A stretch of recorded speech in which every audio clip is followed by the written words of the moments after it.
¿Sí?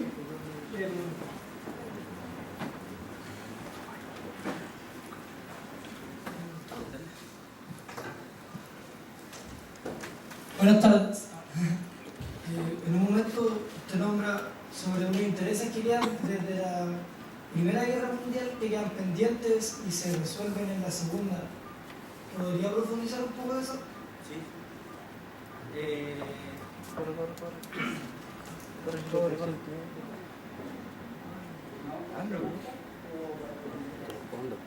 Responda al tiro. Sí, responde.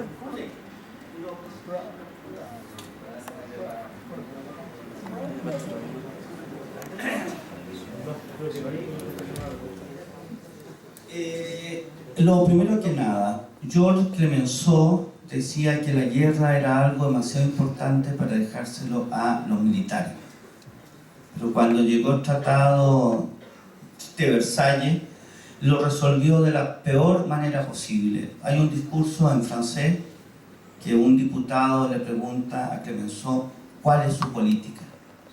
Y Clemenceau responde: en política interior la guerra, en política exterior la guerra.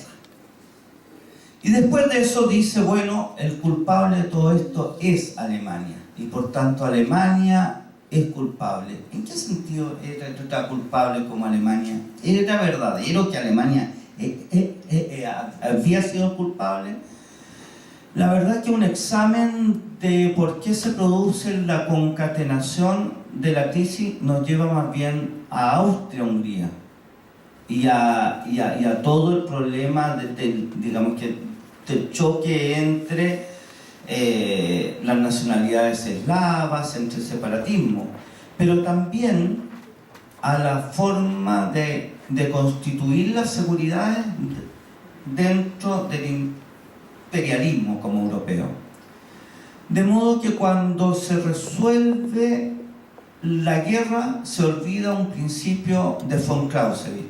Von Clausewitz, el gran teórico del ejército como alemán, el pensador por excelencia, el que escribe de la guerra, dice: para que una paz se mantenga, las condiciones no deben ser tan insensatas, tan gravosas, que cueste menos al infractor volver a la guerra a querer aceptar la paz.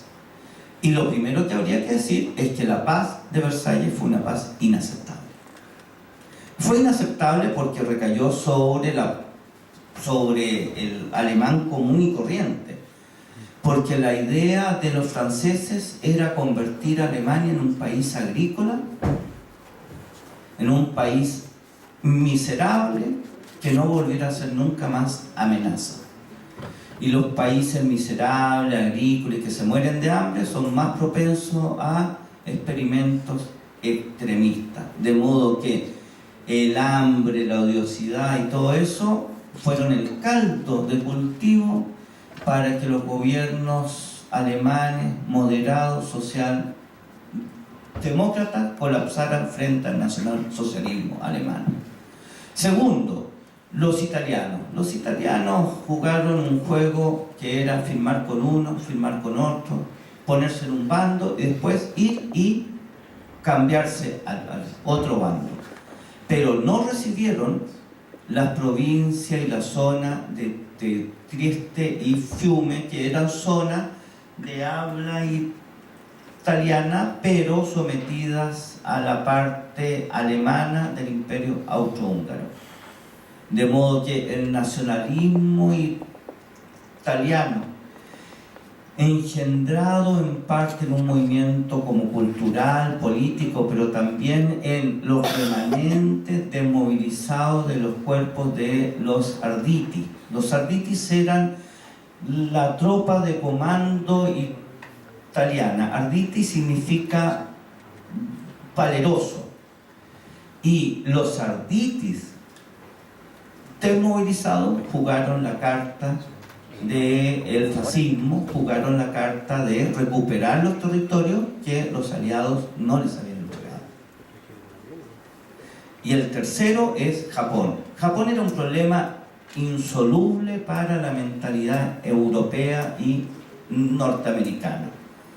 Acuérdense que desde 1905 se habla de los japoneses como el peligro amarillo. Mucha gente piensa que es por la China de Mao Zedong. No, es por el Japón del imperio.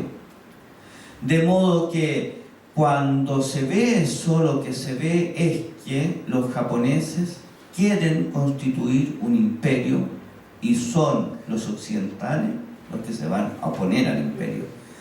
Pero yo creo que cuando se produjo esto no hubo unanimidad. Los franceses, los italianos no vieron en el imperio del Japón ningún tipo de como amenaza. Los ingleses jugaron a engañar a Japón. Los norteamericanos fueron los únicos que sostuvieron que Japón era un adversario de más larga duración en sí. De modo que diría yo que en la segunda los problemas que no resolvió la postura de Georges Clemenceau están íncitos en explicar la segunda. Y luego está el enredo que se forma por la autodeterminación, por el corredor alemán, por la desmilitarización de la zona como Ruhr, que son todos aditamentos a la atención de algo que hoy día ya se ha olvidado, que era la presencia y extensión demográfica de los alemanes por todo lo que hoy día llamamos Europa Central. Es decir, había millones de como alemanes en el Cáucaso, fíjense bien, había millones de alemanes en Polonia, había minorías importantes en Hungría.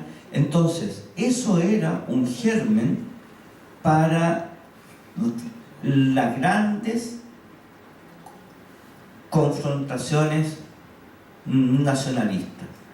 De modo que, a mi modo de ver, la resolución que tiene la segunda está totalmente implicada en la forma como se resolvió la primera. Eso. ¿Alguna otra pregunta?